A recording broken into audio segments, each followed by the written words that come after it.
No niin, täällähän tosiaan paistaa aurinko ja tuulee. Joo, niin mä nyt tosiaan ajattelin, että tehdään tämmönen uusi parempi video tästä aiheesta, että puhutaan tosiaan siitä niistä koulun ATK-luokan peleistä, mitä meillä oli siellä Lintuvaarassa 1991. No niin, tervetuloa seuraamaan tätä meidän uusinta Amiga-aiheista videota. Joo, tosiaan niin tällä kertaa taas palataan tähän aiheeseen, mistä olen aikaisemminkin puhunut, niin katsellaan tosiaan niitä pelejä, mitä pelasin joskus koulun ATK-luokassa vuonna 1991. Joo, tosiaan, niin meillä onkin sitten tässä ensimmäisenä tämmöinen vähän erikoinen skifi-teemainen tasohyppely vuodelta 1989. Tämänhän on siis julkaissut tosiaan tämä Delfine Software, mikä tunnetaan hyvin vaikka tuosta Another World sekä Flashback-peleistä. Eli ranskalaisista peleistä on siis kyse. Joo, ja täytyy sanoa, että tämähän on siis erittäin vaikea tämä peli. Ja tosiaan niin minä en siis tänäkään päivänä oikeastaan tiedä, että mitä tässä tarkalleen ottaen pitäisi tehdä.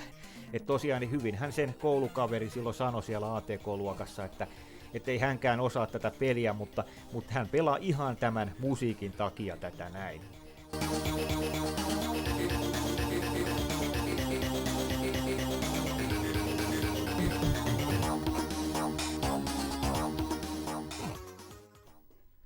No niin, ja sitten seuraavaksi onkin sitten tämmönen peli kuin Blood Money.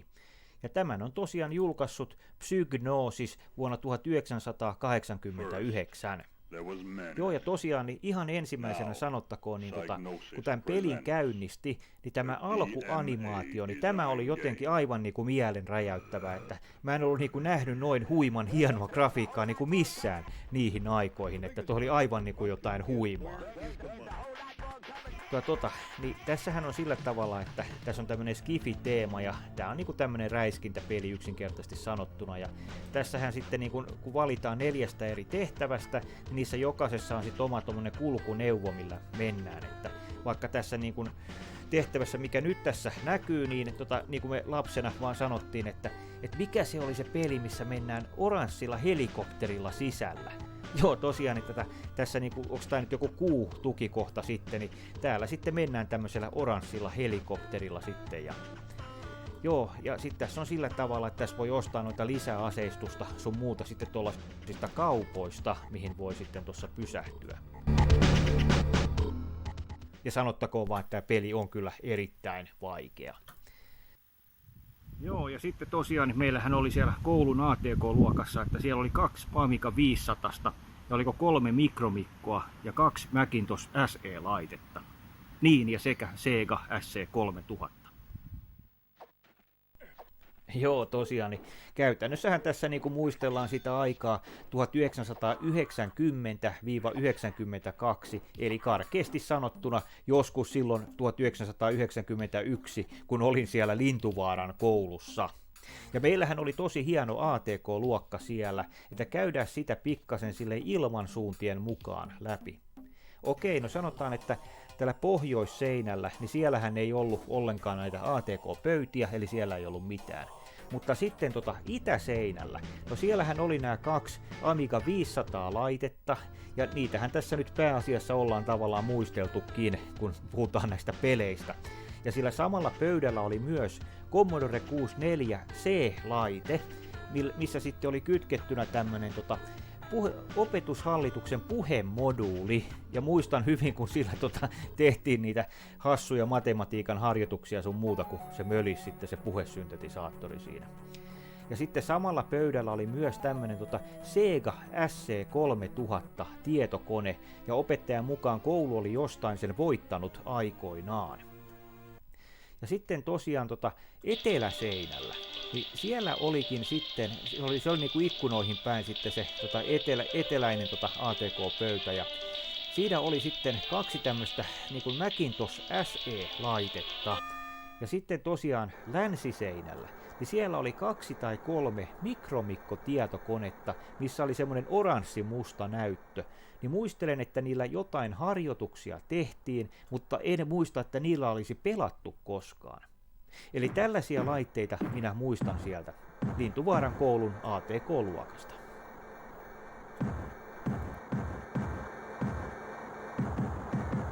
One, two, three, four, five, six.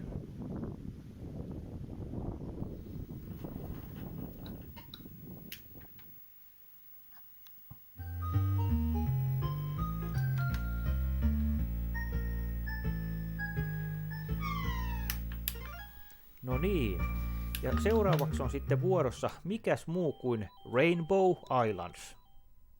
Ja tämähän on tosiaan, mitä monet ei tiedä, niin oikeastaan jatko-osa Bubble Bobble-pelille. Eli Bubble Bobble 2 on siis käytännössä kysymyksessä.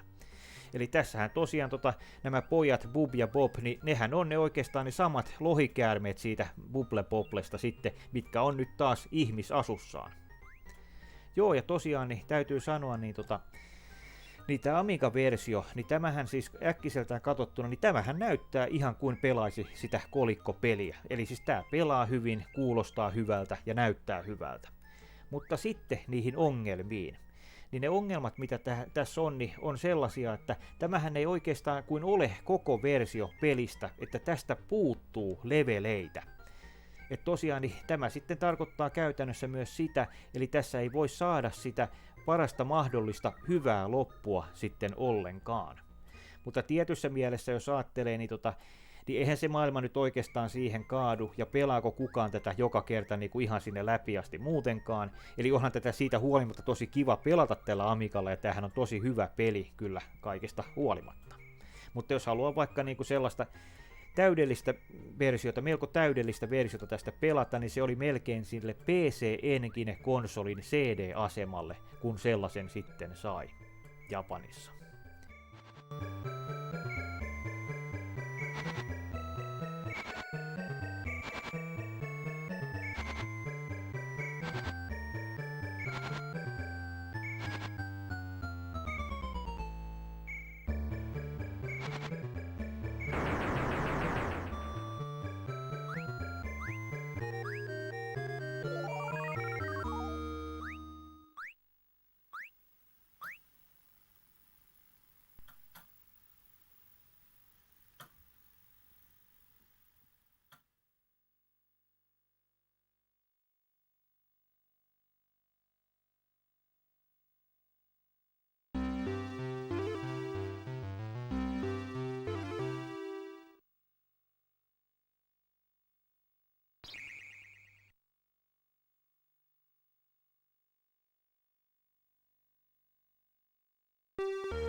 Joo, tosiaan niin tämä Arkanoid, niin tämä on kanssa hyvin jäänyt mieleen sieltä koulun ATK-luokasta.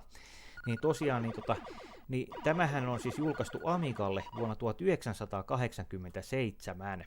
Ja tämähän siis perustuu vuoden 1986 Taiton kolikkopeliin sitten. Ja se itse kolikkopeli, niin se taas perustuu varmasti sitten tämmöiseen vuoden 1976 Breakout-peliin. Ja siinä Breakoutissahan vaan on niinku käytännössä niinku maila ja pallo, ja sitten pompotellaan sitä palloa niiden laatikoiden päälle sitten. Mutta sitten tässä 10 vuotta uudemmassa Arkanoidissa, niin tässähän niinku, toi onkin tavallaan toi niinku maila onkin tommonen avaruusalus, mikä pompottelee sitten kuulaa noiden laatikoiden sekä vihollisten päälle. Ja sitten siinä voi kerätä tommosia power-uppeja, että tuolla voi vaikka sitten ampua tuolla aluksella rikki noita laatikoita ja vihollisia tuolla noin. Joo, tosiaan, niin puhutaanpa sitten vaikka tämän pelin noista niinku tärkeimmistä asioista, niinku kontrolleista. Niin Amiga-versiota nyt ihan varmasti pelataan hiirellä. Ja sitten sanottakoon vaikka, että Commodore 64 versiota niin oli varmaan aika yleistä, että pelattiin joystickilla.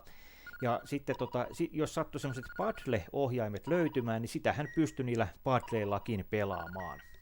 Mutta sitten tästä Amiga-versiosta sanotaan, että sehän on niinku melkein täydellinen kolikkopelikäännös.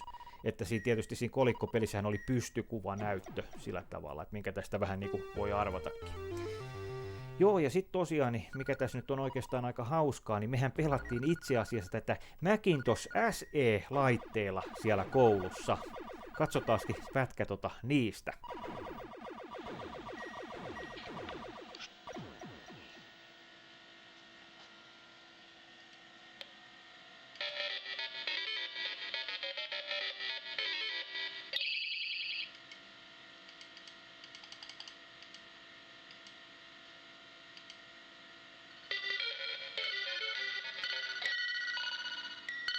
Niin ja tosiaan niin tämän Arkanoidin Macintosh sekä Amiga-version on siis kääntänyt Discovery Software.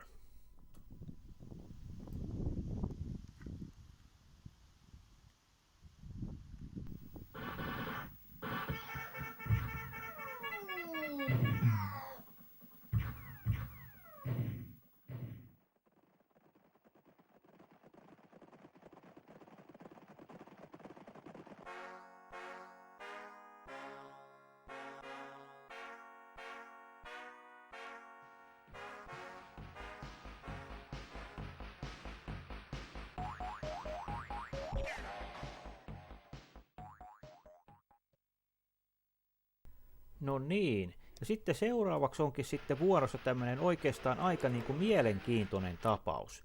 Niin tämä onkin tosiaan semmoinen vähän niin kuin sotastrategiapeli, mikä kertoo sitten niin kuin Amerikan sisällissodasta, mutta tämä on tehty semmoisella hyvin niin kuin humoristisella otteella tämä peli, että tätä ei niin kuin ole tarkoituskaan ottaa sille mitenkään niin kuin vakavasti, ja senhän tästä niin kuin näkee kaikesta tästä pelin yleisilmeistäkin. Joo, ja tämän nimi on siis North and South, eli pohjoinen ja etelä. Ja tosiaan, niin tässähän voi sitten niin kuin valita, että kumpaa puolta sä edustat, että ootko se pohjoinen vai etelä sitten tässä näin.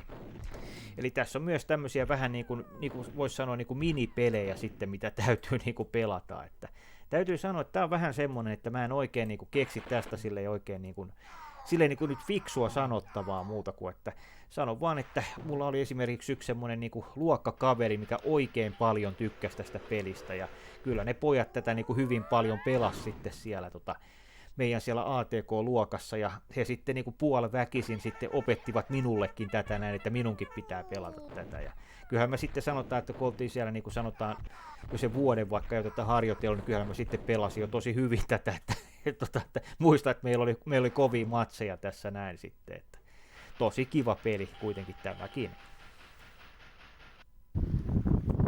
Joo, ja sitten mä tosiaan niin muistan varsin hyvin sen yhden lentokonepelin sieltä 91, kun pelattiin.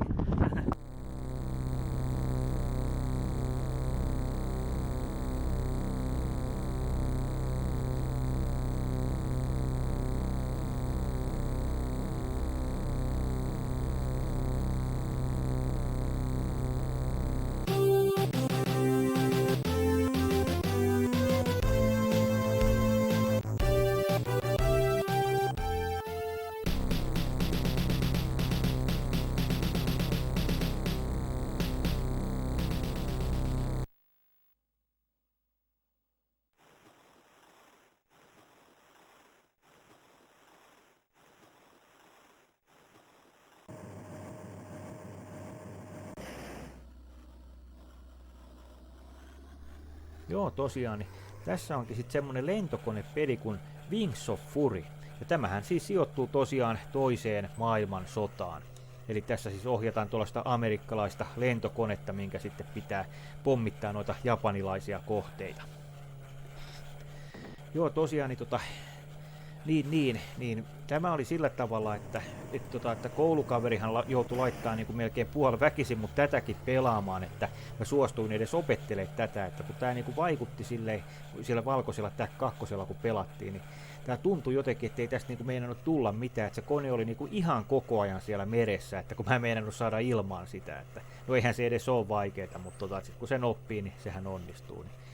Nythän mä en ole tietysti, kun en ole vuosiin tätä kunnolla oikein pelannut, niin eihän tästä nyt meinaa mitään tulla, että tuollahan se on hyvin pian sitten maassa toi kone, mutta sanottakoon tästä se, että kyllä tämä niinku vähän on tommonen niinku kankea peli, että ei tässä nyt mikään hirveän hyvä pelattavuus siinä mielessä ole. Niin ja jos sen sanonut, niin siis tämänhän on siis julkaissut toi niin Prince of Persiasta tunnettu Bröderbund vuonna 1990.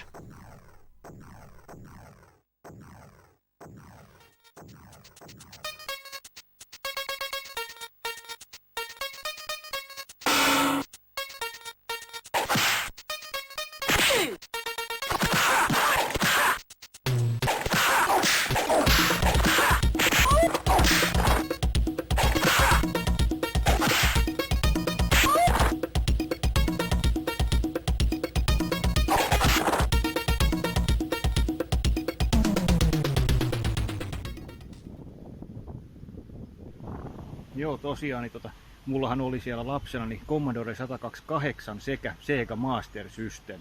Niin tosiaan, että olihan niin kuin siinä Amigassa sitten paljon parempi ääni kuin vaikka siinä Segassa, siinä Master. No niin, ja tässäpä vielä tosiaan kuva sieltä mun kotikylästä.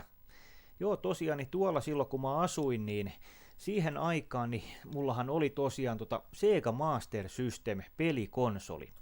Niin tosiaan niin se, mihin mä kiinnitin sitten koulun Amigassa huomiota, niin olihan siinä Amigassa vaikka paljon hienommat äänet ja musiikit kuin tuossa Segassa. Ja toinen laite, minkä minä omistin, niin oli Commodore 128D, mikä on käytännössä siis kuin Commodore 64 tietysti. Niin, niin olihan siinä Amigassa niin paljon hienommat grafiikat vaikka kuin tuossa laitteessa. Ja sekin oli semmoinen asia, mihin mä kiinnitin huomiota. Eli nämä siis kun oli 8-bittisiä laitteita ja Amiga siis 16-bittinen, niin onhan niissä sellainen selkeä ero.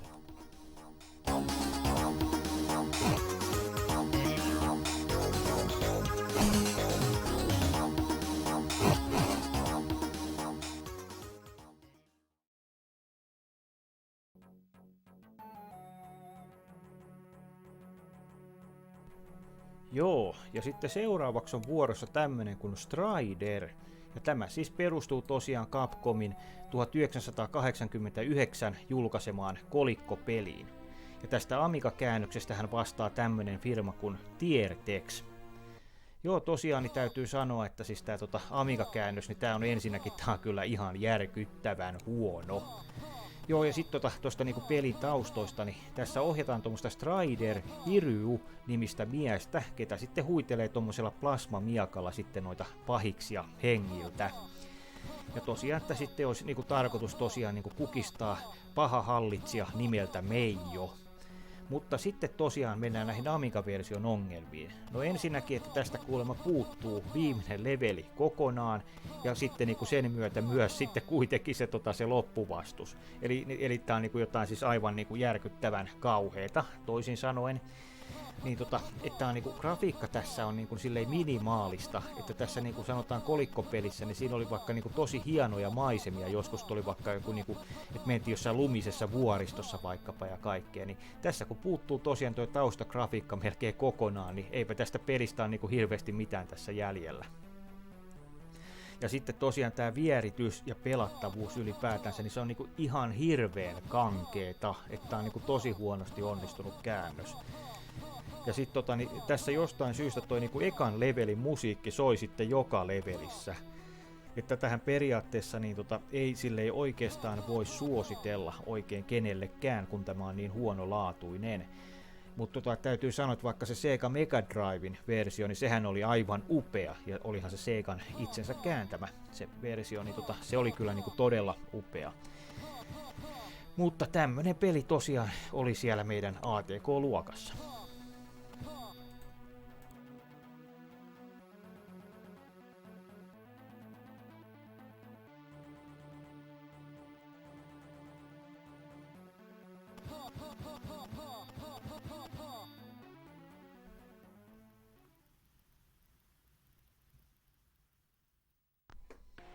Joo, tää Technocop tosiaan, niin tän on Gremlin Graphics julkaissut vuonna 1988. Joo, tosiaan, niin tässähän ollaan tommonen niinku futuristinen poliisi, kenellä on sitten autona tämmönen Lamborghini Countach. Et tosiaan, niin tässä on se niin kun aikansa nähden erikoista, että tässä liikutaan ensin autolla, ja sitten kun tullaan sinne paikkaan, missä pitää sitten pidättää se henkilö, ketä tässä ollaan etsimässä, niin siellä sitten liikutaankin jalkaisin. Ja tosiaan tässähän voi valita, että yrittääkö vangita sen vihollisen sillä verkkoaseella vai tulittaako sen sitten ihan noilla luodeilla sitten suoliksi.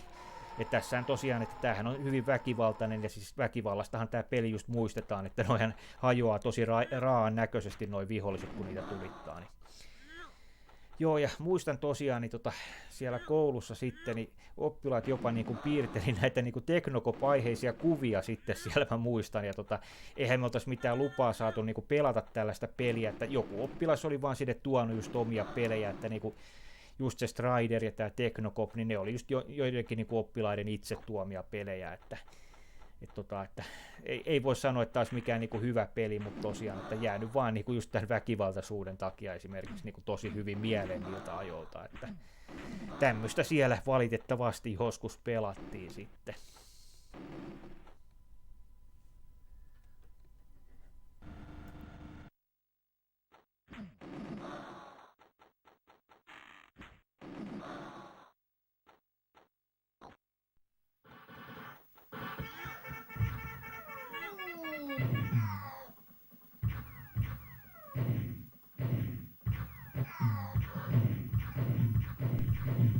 Joo, niin me tosiaan pelattiin siellä koulun ATK-luokassa niin Stunt Car Raceria, niin pelattiin jopa linkkikaapelilla sitä, kun siellä oli 2 Amiga 500. Joo, ja sitten tosiaan niin se toinen autopeli, mitä pelattiin, oli Hard Driving, eikä sen Amiga-versio ollut kyllä mikään kummonen, että siitähän tuli parempi semmoinen kakkososa sitten joskus, enkä tarkoita Race Drivingia. Mutta joo, ja sitten tietysti siellä pelattiin Teknokoppia, mutta eihän se nyt varsinaisesti ole mikään autopeli niin kuin se. Ja sitten ihan vaan mainittakoon, niin niihin aikoihin mä pelasin kotona Sega Master-systeemillä, eli 8-bittisellä Segalla pelasin Outrun-peliä. Se oli ihan kiva oikeastaan se käännös Outrunista, mikä oli sille koneelle. Ja sitten tosiaan niin niihin aikoihin. Joo, tosiaan, niin tässähän katsotaankin nyt tämmöistä alun perin Atarin peliautomaattipeliin pohjautuvaa Hard Driving-nimistä autosimulaattoria. Tosiaan tämmöiset niinku kolmiulotteiset vektorigraafiset ajopelit, niin näähän oli oikeastaan aika harvinaisia tohon aikaan silloin, milloin tämä niinku Amigalle julkaistiin 89, niin ei ollut pahemmin tämmöisiä kolmiulotteisia ajopelejä silloin tämmöisille 16-bittisille kotimikroille ainakaan. Ja tosiaan tämä kolikkopeli, niin sehän oli semmoinen, että siihen oli kytkimet ja kaikki, ja siinähän piti laittaa. Se oli niinku sen ihan kunnon autosimulaattori silleen, mutta sekin sitten pohjautui tämmöiseen niinku amerikkalaisille poliiseille tehtyyn tämmöiseen taka-ajosimulaattoriin, mikä oli sitten jossain poliisiasemalla, missä poliisit sai sitten harjoitella sillä ilmaiseksi. Niin sitten sen pohjalta päätettiinkin tehdä ihan siis tämmöinen kolikkopeli, ja siitä sitten on tämä käännetty tänne Amigalle. Tämähän on vähän sillä tavalla, että ei tätä oikein voi sanoa, että tämä Amiga-käännös tai Sega Mega Driven käännös olisi mitään hirveän hyviä.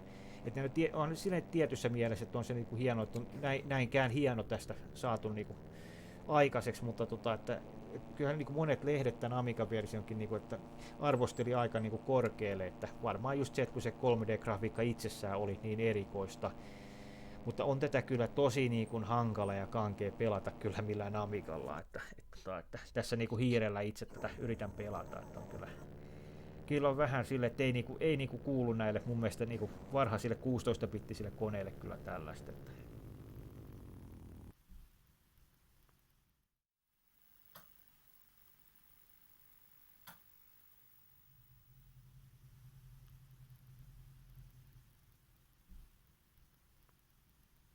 No niin. Ja sitten tosiaan tästä Stunt Car Racerista, niin tästähän nyt onkin ollut sitten aika paljon juttua viime aikoina, niin tänne on tosiaan sitten tämä MicroStyle, mikä nyt on sama firma kuin Microprose, siis, niin on julkaissut vuonna 1989 sekä Amigalle että Atari ST:lle. Niin tässähän tosiaan ohjataan tuommoista temppuautoa tuollaisilla puisilla vuoristoisilla radoilla.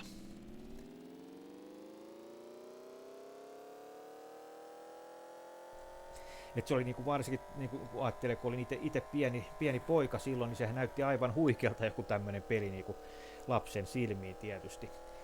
Ja sitten tosiaan, että ennen kaikkea, aivan kun tämä nyt ei olisi jo itsessään ollut tosi huikeeta, niin vielä se, että me koulussa pelattiin linkkikaapelilla tätä 2 Amiga 500 sen välillä. Ja sehän se vasta huikeeta olikin, että se oli aivan jotain uskomatonta, että siinä näki sen kaverinsa siellä liikkumassa siellä radalla sitten, että voi omista näytöistään sitten seurata sitä omaa peliään, että se oli kyllä sekin oli jo tosi huikea juttu, että oli se linkkikaapeli mahdollisuus siellä koulussa. Et kyllä jos täytyy sanotaan, että valita semmoinen merkittävin peli nyt näistä koulun 91 ATK-luokan peleistä, niin kyllähän se nyt aivan ehdottomasti on tää Stunt Car Racer. Et kyllä se näin on.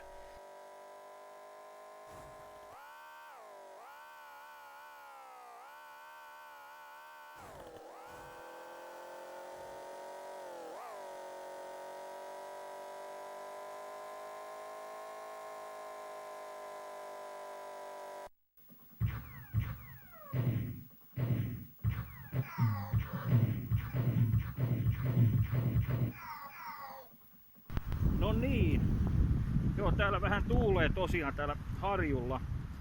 Joo, tosiaan niin meillä on tähän videon loppuun vielä semmonen bonuspeli sieltä vuoden 1992 keväältä.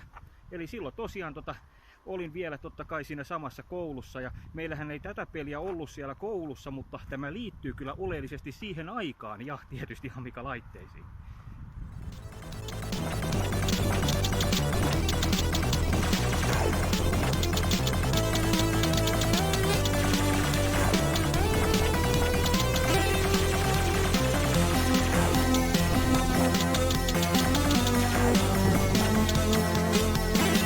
No niin, ja sitten tähän loppuun niin kuin tällaisena bonuspelinä, niin katsotaankin vähän syvemmin tätä Apidiaa, minkä on sitten tämä saksalainen Kaiko julkaissut vuonna 1992.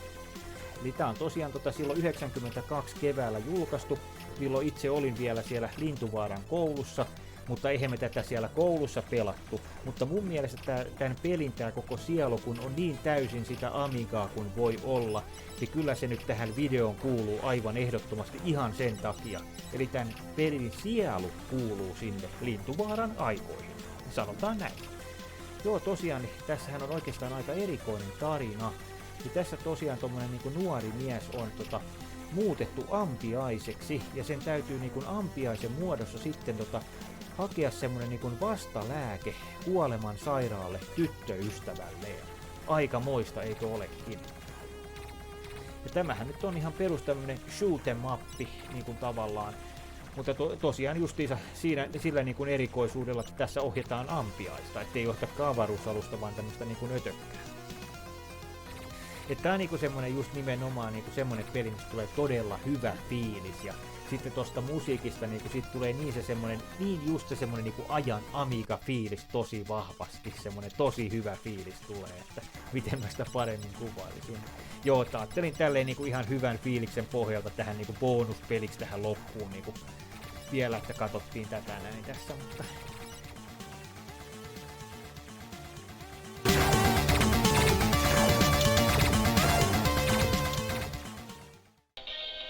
no niin, tosiaan, niin tähän loppuun vielä sitten tämmöiset loppusanat ja vähän vielä Lintuvaaran muistelua.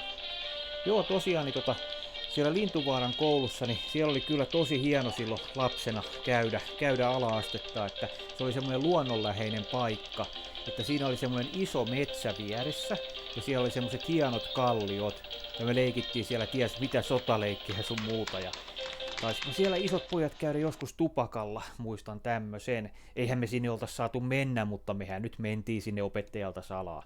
Ja sitten muistan joskus talvella, niin käytiin talonmiehen kanssa niin kaatamassa sieltä semmoinen iso joulukuusi kouluun. Ja sinne meidän juhlasalinhan mahtui tosi iso joulukuusi totta kai, ja siellä oli kyllä todella hienot ne joulujuhlat, että tommoset asiat oli lapselle todella tärkeitä. Hienoja muistoja. No niin, mutta tosiaan niin todella kiva, kun olette jaksanut katsella näitä meidän videoita, että eipä siinä sen kummempaa, että nähdään taas ensi kerralla. Se on moi!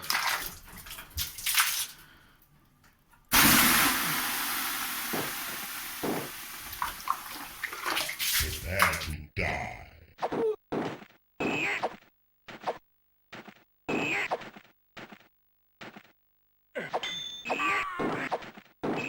Ha ha ha!